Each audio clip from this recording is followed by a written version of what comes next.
right, good morning, good afternoon, everyone. Again, for some of you, my name is Derek Wood. I'm the Partner Product Manager here at SOS, accompanied by John Wagner, our Chief Sales Engineer. Hello.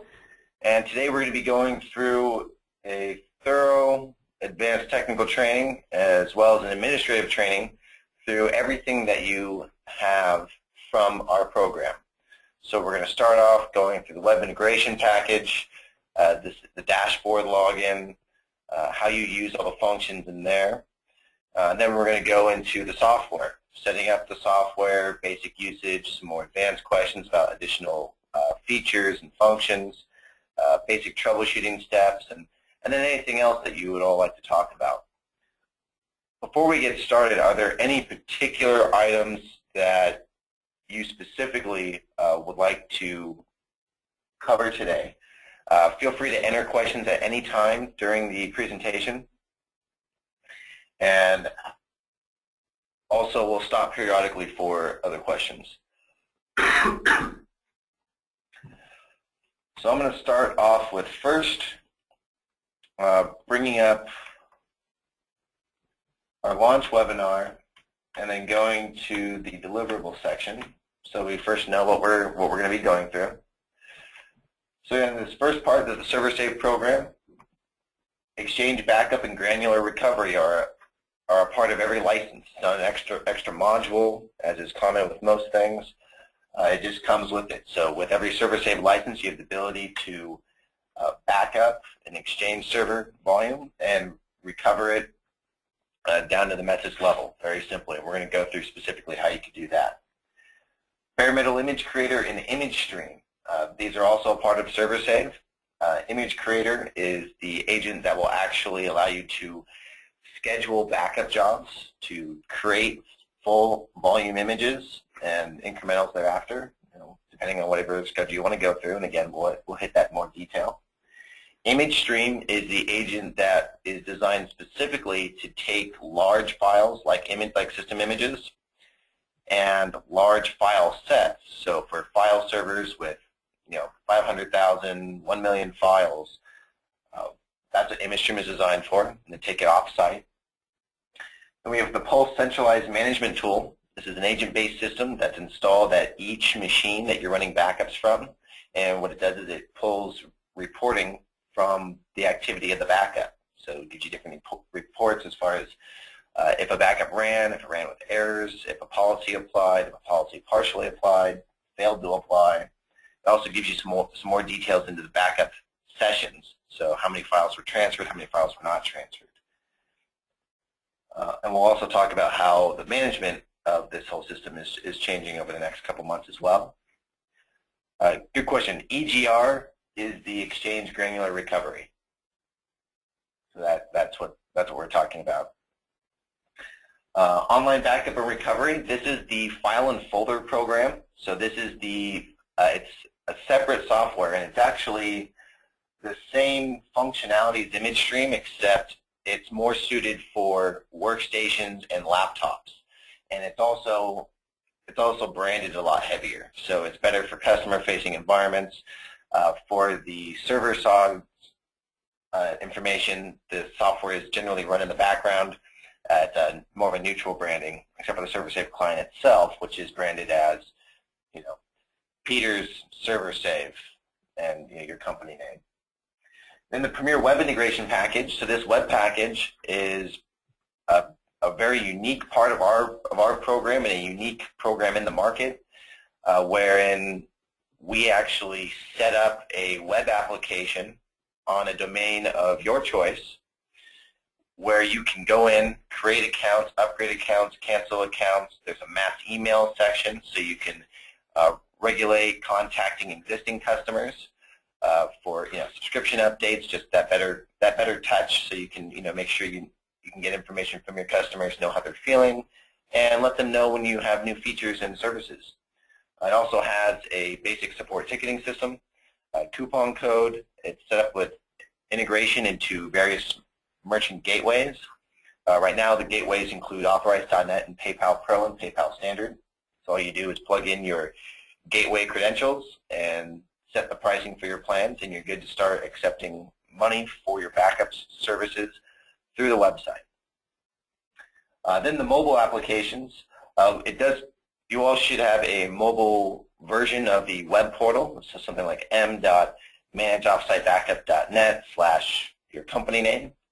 And the mobile applications for Droid and iPhone specifically have been delayed, so we still don't have those out in generic forms. Apple wouldn't let us register it under Managed Offsite Backup, so we have to register it under the SOS developer account, but it still will be generic branded. But also we ran into issues with the latest OS update, so we are rebuilding the backup agent so that when you do get the generic backup or the generic application, it actually backs up the information that's there. Whereas right now it tends to hang on some of those larger images that the phone can now generate. So we're looking at end of the quarter for the iPhone application. And the Droid application, we also had to fix some things that the marketplace didn't like that we were submitting. So those have been resolved, and we expect to have the Droid application also out in a generic form for all of you and your customers to use by the end of the quarter. That is registered under our DBA, Managed Offsite Backup, so that's nice. And the social backup for Facebook is still in development, so we're still working on getting that out on our own side of things, and don't currently have an ETA for when we're going to be releasing that or social backup for Twitter or other social mediums. So we're looking to update SOS support for other mediums over the next 2 quarters, and then as the next 2, 4, 6, 8 months go by, we'll make generic versions of those available to all you and your customers. So let's get right into our website. So it's always good to understand where you can go for help if you need any. So our main website, sosonlinebackup.com.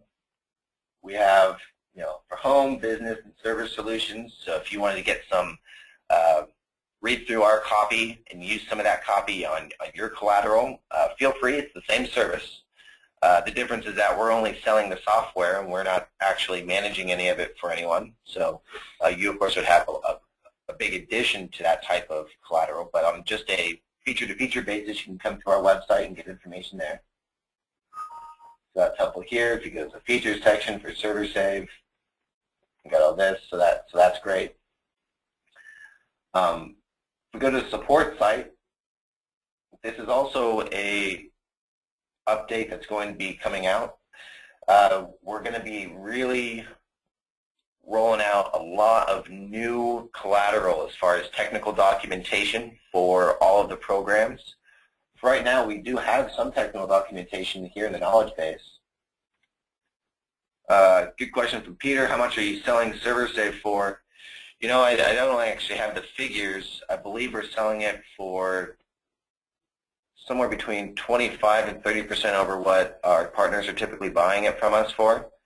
But again, that's just software, and we're not delivering a lot of what you are all getting. So it's just software, and it's still, I believe, a third more. And I would say your sales rep is still your best source. Yeah, go talk to your sales, your partner specialist if you want to get more details on various pricing options, because as most of you may be aware that we do have a really great options for dropping your purchase rates after you've signed up with us. So after you get a couple customers in, you feel comfortable, or maybe you just sell through it all, you need to come back and you can buy additional server seats or additional cloud space for tremendously cheaper than what we'd be providing it directly. So in the knowledge base section, we have the SOS Partner Program, which goes over most of the administrative items and some of the items revolving the project survey. Most of you here have already gone through that, but as far as the administrative side of things, that's very helpful. So for instance, in your delivery email, we do link directly to this SOS ServerSave dashboard panel article, as well as getting started with your SOS web package.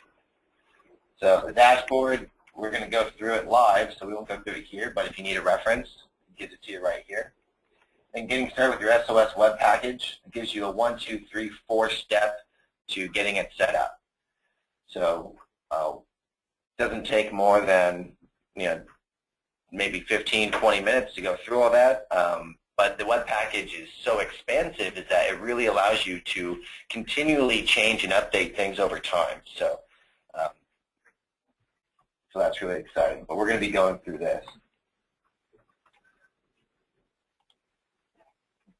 If you have any support questions, it's always best just to first take a look through the knowledge base, see if that's there. Jason Curran has a question. Can we add social links to our website? Absolutely. But do be aware that the entire web package is under SSL once it's completed.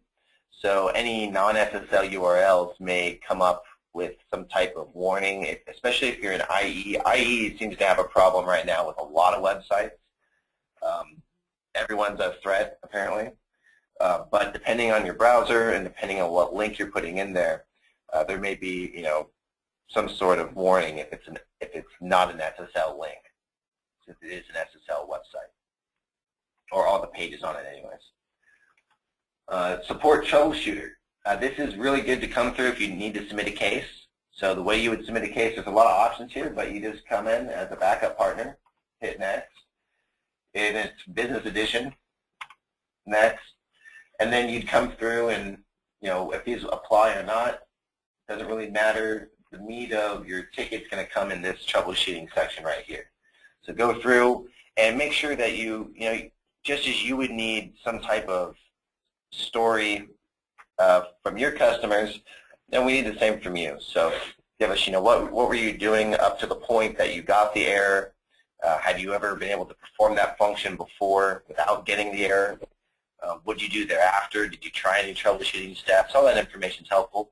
Also, operating system, the version of the software you're running. Screenshots are always great to put in. So things that, as much as information as you would need to troubleshoot a system for your customer, that's helpful to put in because that's just going to expedite the process thereafter. As soon as you submit a case to the troubleshooter, you're going to get an automated email as a receipt with a case number. It's important that you keep this case number handy because you can call into our staff and use this case number to reference what you've already done so you don't have to retell the story every time, and so that we can track the progress of your tickets. A lot of times we find that partners will go back to their sales reps or to the